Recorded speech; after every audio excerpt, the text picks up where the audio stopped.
Ibn al-Qayyim mentionne aussi que la sagesse de la création d'Iblis est que Iblis est vraiment une manifestation du pouvoir d'Allah. En cela, observez la création d'Allah. Tout type d'entité, cela est la perfection de la création d'Allah. Il a le meilleur du meilleur. Il a les anges, il a Jibril, il a les malaïkas, il a les djinns, il a les shayatines et il a même Iblis. Et alors, Iblis devient une manifestation, croyez-le ou non, de la diversité de la création et du pouvoir d'Allah. Et nous apprenons que toute la création d'Allah est également dépendante d'Allah. La création peut attaquer d'autres créations. Mais quand la création a le créateur Khaliq, quand la création se tourne vers Allah subhanahu wa ta'ala, alors personne n'a de pouvoir sur Allah subhanahu wa ta'ala. Alors la sagesse de la création d'Iblis se manifeste aussi en nous, tournant vers Allah pour la protection. Parce que nous réalisons que nous ne serons pas capables de nous protéger sans Allah subhanahu wa ta'ala. Maintenant, un autre point ici, quelle est la différence entre Shaitan et Iblis? En fait, le terme Shaitan est plus large et Shaitan vient de Shatana. Et Shatana signifie tous ceux qui vous égarent. Et alors Shaitan est toute entité qui va vous pousser à vous égarer. Toute entité qui devient le chef du mal.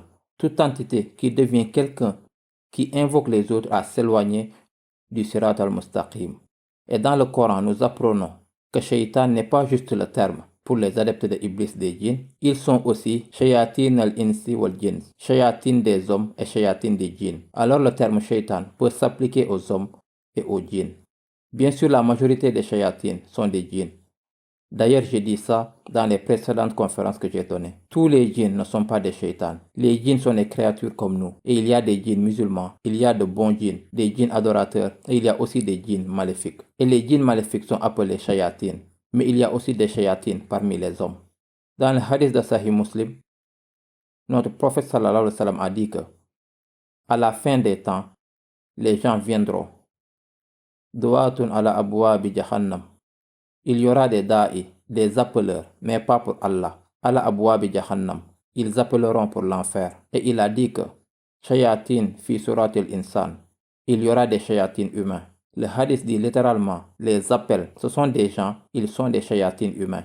Ce sont des gens, ils sont de notre chair et de notre sang, mais ils sont l'équivalent des shayatines parmi les hommes. Maintenant, ces gens, ils sont ceux dont la vie entière est dédiée à la fitna et à la corruption, à apporter du mal et à égarer les autres. Et nous demandons refuge à Allah. Maintenant, une personne commet un péché, cela ne fait pas de lui un shaitan. Mais une personne peut devenir la porte du péché dans la société. Une personne peut devenir le chef du mal, invitant les autres à commettre des péchés. Alors c'est effectivement un shayatin al-ins. Et il y a beaucoup d'exemples. Et nous demandons refuge et protection à Allah contre cela.